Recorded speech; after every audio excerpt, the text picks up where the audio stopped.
What's up, family? In Matthew chapter 15, verse 21 to 28 reads, Jesus went away from there and withdrew into the district of Tyre and Sidon.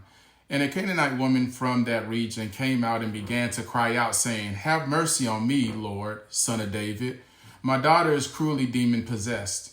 But he did not answer her a word, and his disciples came and implored him, saying, "Send her away, because she keeps shouting at us." But he answered and said, "I was only sent to the lost sheep of the house of Israel." But she came and began to bow down before him, saying, "Lord, help me." And he answered and said, "It is not good to take the children's bread and throw it to the dogs." But she said in verse 27, "Yes, Lord, but even the dogs feed on the crumbs which fall from the master's table."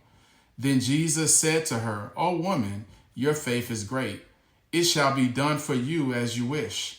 And her daughter was healed at once. Now, I was asked by a Muslim, a practitioner of Islam, according to this passage, did Jesus call a woman a dog? Of course, looking at this passage from the surface level could give the impression that Jesus was calling this woman a dog. However, it would be good, just as always, to dig a little deeper into the text to see what's going on. On face value, a couple of things did jump out. Number one, Jesus is in a region north of Israel and is being approached by a Canaanite woman who refers to him as Lord and Son of David. The word Lord, or Kyrios in the Greek, is used here in this passage to denote master, one who is superior, who is in a superior position or rank. The phrase Son of David is a title ascribed to the Messiah, who is the descendant of King David. This tells me that the Spirit of God is at work in the heart of this woman. Because how and why would a Canaanite woman specifically refer to a Jewish man as Lord?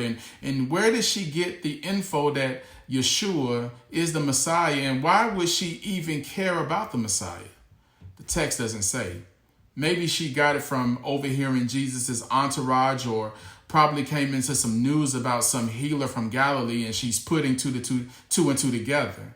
Again, the text doesn't say. The second thing I noticed is the desperateness in her voice. Now, drawing from a comparable reference from Mark, Jesus came to this location for the purpose of seclusion, and so the disciples are saying that this Canaanite woman keeps shouting at us. This is giving the impression or the indication that she's bothersome to the point of attracting unwanted attention. The third thing I notice is the statement, "I was sent only to the lost sheep of the house of Israel." Now you might say, well, why does this matter? This right here is interesting because this is a reference to Ezekiel 34, specifically verses 11 to 16, where Yahweh, the God of Israel, says that he will search for the scattered sheep and rebuke to the failed leadership of Israel. So Matthew 15 identifies Yahweh, or Yeshua, as Yahweh, the true shepherd, searching for the lost sheep of Israel, which highlights his top missionary objective. That regardless of location, that he is going to search and restore God's people to covenant relationship. So for the most part, this Canaanite woman was outside the scope of his objective. He's not coming to Sidon and Tyre for her. He's not obligated to her. She comes from a people that did not serve Yahweh as the true and living God. And yet, after much pushback, out of compassion, he takes out the time to listen to her plea. Here is where Jesus, Yeshua, says that it is not good to take the children's bread and throw it to the dogs. Now, for clarity, the word for dogs in the Greek is from the Greek word kunerios, which is a domesticated dog that is small in size. So basically, this is a house dog. So clearly, this is the analogy of a household. The children in this analogy is Israel. The bread represents the covenant blessings. The dogs are the house pets who are not the natural members of the household, representing non-covenant members or Gentiles who do not have a seat at the table. The table, which is mentioned in the next verse, represents the covenant relationship and priority. The master is the provider, which is Yahweh, who provides for his children.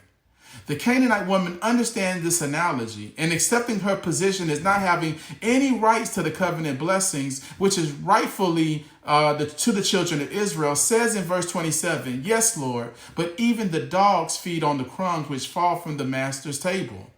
In which Yeshua responds saying, "O woman, your faith is great. It shall be done for you as you wish. What made this woman's faith so great?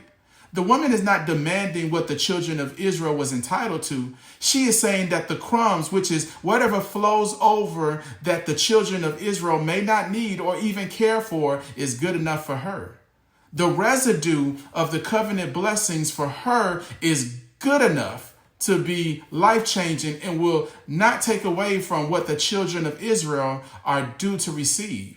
She recognizes that God's grace in Messiah is abundant and meets not just the needs of the Israelites, but also the nations, because it never runs out. That's the awesomeness of her witness and her testimony in this passage. She recognizes that the Messiah has the power to not only deliver Israel, but that his power is great enough to extend to the nations, to heal her daughter, and many, many others. That is just how awesome the power of our God is, and demonstrated in the person and the work of Jesus Christ.